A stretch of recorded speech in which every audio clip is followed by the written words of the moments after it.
The man who paid to be watched. Lena had been in the business long enough to spot the dangerous ones.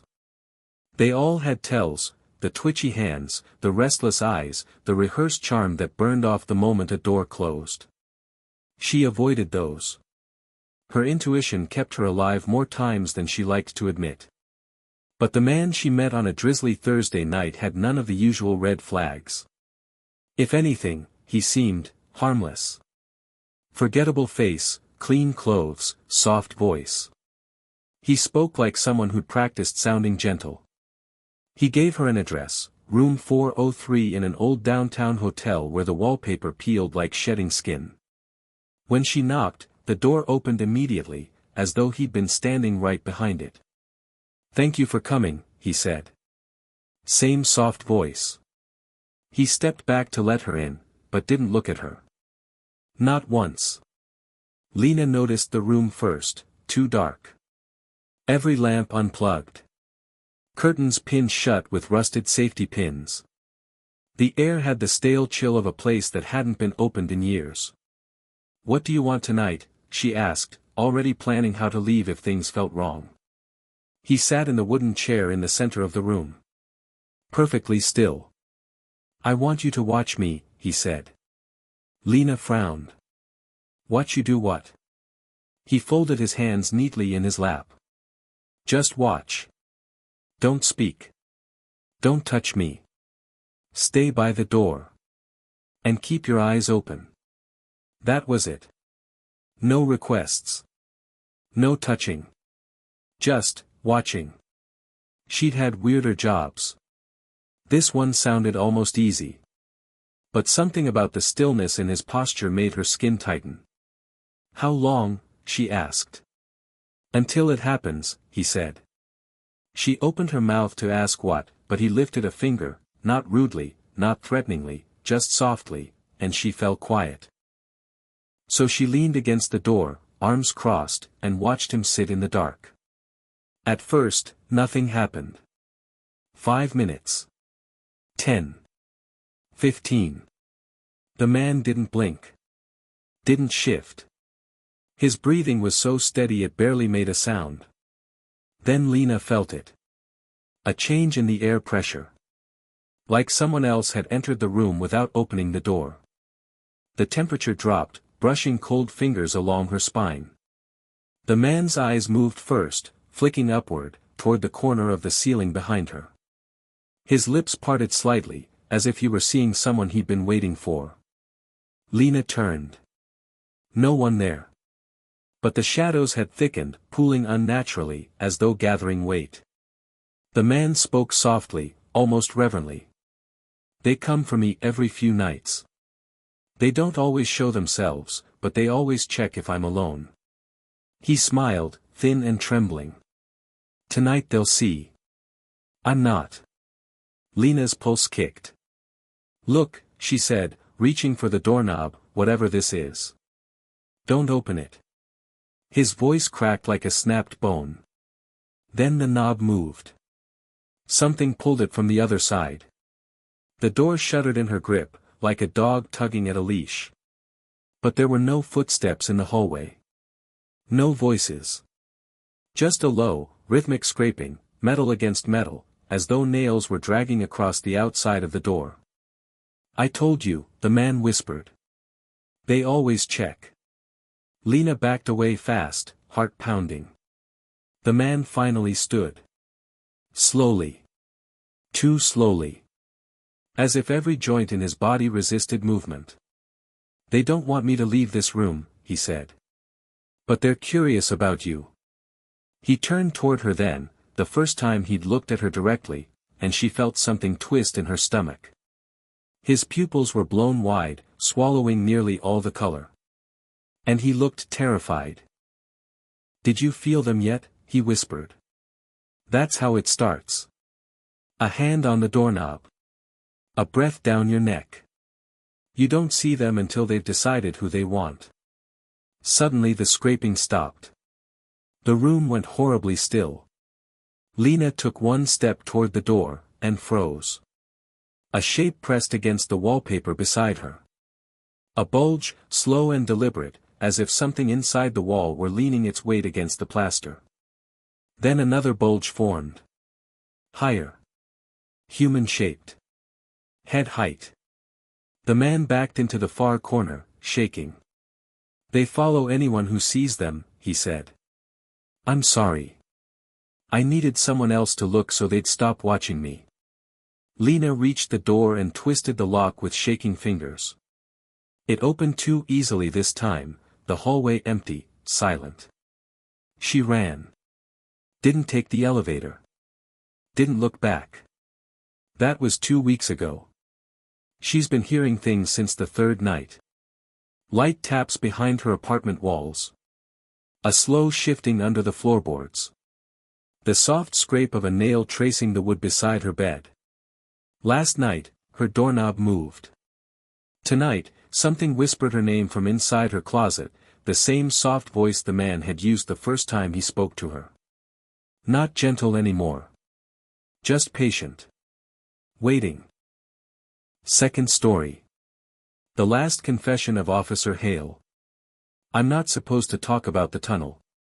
They sealed it, of course, filled it with concrete and welded steel plates over the access hatch, but that doesn't change what I saw. What he said. What followed me back out. His name was Marcus Vate. 27. Arrested for a series of disappearances across 2 counties. Never charged, no bodies, no evidence, just families who never saw their loved ones again. But Marcus smiled every time the word missing came up. Not smug. Not proud.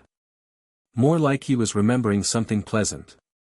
My captain called me in because Marcus asked for one person. The officer with the lantern tattoo on his wrist. That was me. I'd only had the tattoo a year. Almost no one knew about it. They brought Marcus to an interrogation room, but he leaned back in the chair and shook his head like a spoiled child refusing vegetables. No. Not here, he said. I'll tell him everything, but it has to be below. I didn't know what he meant until he pointed toward the floor with both hands, fingers curled like hooks. The tunnel. There's an old access tunnel under the precinct, a leftover from when the building was half a courthouse, half a fallout shelter. Not many people know about it. I'd only been down there once, years ago, and I swore the air felt too thick, like the dust had weight. But Marcus walked straight to the hatch as if he'd lived down there. The guards hesitated, but the captain gave me a look that meant do it. So I did. The tunnel was dark, long, and silent. Our footsteps didn't echo the way footsteps should. The walls ate the sound. Halfway down, Marcus whispered, "This place remembers me." I told him to keep walking. He didn't. He stepped off to the side, into a patch of shadow that looked exactly like all the others, and said, "They never belonged to me, Officer Hale. I'm not the one you should fear." I gripped his arm. Hard. "You asked for me. You said you had something to confess." He smiled at me with a calmness that made my stomach go cold. "I do. But not to you. To them." He pointed behind me. The breathing. At first I thought it was ventilation. A low, steady exhale from deep in the tunnel. But the deeper it got, the more wrong it sounded, too wet, too slow. Marcus relaxed in my grip, like he knew what was coming. "This tunnel was here before the precinct," he whispered. "Before the courthouse. Before the town." I felt the hair on my arms stand up. "The missing people?" I asked. "Where are they?" He leaned in close enough that I felt his breath warm against my ear. "In the walls." Then something tapped from inside the concrete. Gentle. Polite. Like someone knocking to be let out. I raised my flashlight and scanned the tunnel. Nothing but stone and dust. But the tapping continued, now behind me, now above, now. No. It wasn't tapping. It was teeth clicking together. A soft, curious chattering. Marcus straightened. His voice dropped to a near whisper. They like when a cop comes down here. The uniform means direction. Hierarchy. They love order. The air shifted, like the whole tunnel inhaled at once. Marcus clasped his hands as if in prayer. And they're hungry for something new to follow. That's when the concrete bulged. A blister forming from inside the wall, stretching outward as though something was pressing its face against it. The shape was wrong, too long. And it shifted, slowly, like it was choosing where to push next. The flashlight flickered. Something scraped behind me. Not footsteps, dragging. As though something with too many limbs was trying to learn how to walk. My throat locked. I turned back to Marcus. He wasn't there. Just his shackles on the floor. Still warm. The choosing. I ran, didn't care about protocol, didn't care about the captain, but every step I took echoed twice. Once from me, and once from something that matched my pace half a second late. I didn't look. Reaching the ladder felt like breaking the surface after drowning. I scrambled up, slammed the hatch, and threw every lock into place. The captain asked me what happened. I told him the truth. He didn't believe me, but he sealed the tunnel anyway. Now. That was 8 months ago. 3 nights ago, a noise woke me. A low, patient clicking from inside my bedroom wall. The sound of teeth. Last night, someone knocked gently on the plaster beside my bed, the same polite rhythm I heard in the tunnel. Tap. Tap tap. Tap. Tonight, I heard a voice. Marcus' voice. They've chosen you, Officer Hale. I'm writing this with every light on. My service weapon is on the desk. Not because I think it will help, but because holding it gives my hands something to do besides shake. The wall behind me just bulged. The paint is splitting like a seam. I think they're learning my shape. Third story. The room that doesn't echo. I didn't notice the room at first. I'd lived in that apartment for nearly a year, a narrow third-floor walk-up in an old brick building that always smelled faintly of dust and worn plaster. It had 3 rooms, bedroom, kitchen, living room. Nothing special. But one night, while rearranging furniture, I pushed my bookshelf a little farther than usual and saw something wrong with the wall behind it. A thin line. A seam. I pressed my fingers along it. The drywall dipped inward, just slightly, not broken, not cracked, but flexible, like there was space behind it. By morning, curiosity had won. I carved a small hole with a box cutter. Drywall crumbled like stale cake. A larger opening revealed a hidden doorknob. Old brass. Cold. The door opened without sound. The room behind it was small and windowless, lit only by the knife of daylight slicing in from the gap behind me. It had no furniture. No dust. No smell. It felt, paused. Like something waiting for a cue. I stepped inside and said, quietly, hello. Nothing.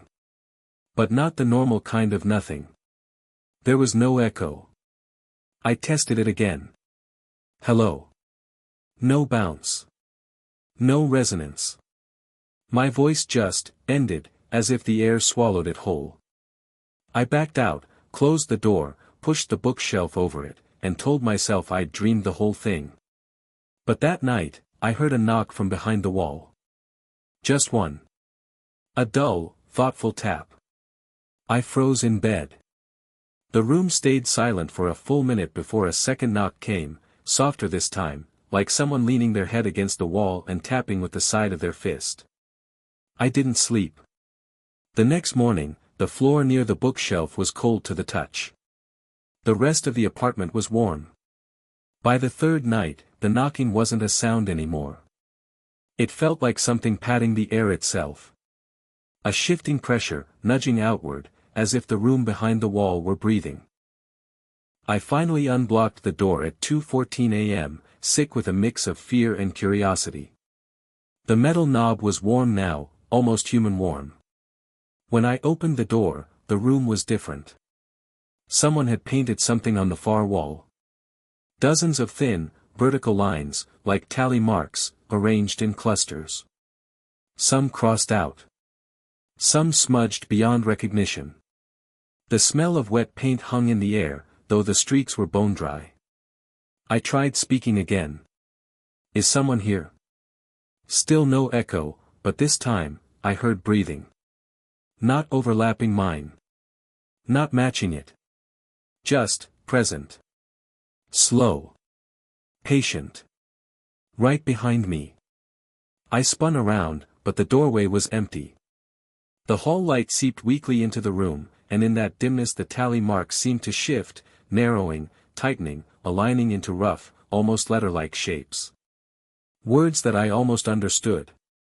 Fear shoved me backward. I left the room open and forced the bookshelf back in place, clumsily, like a barricade.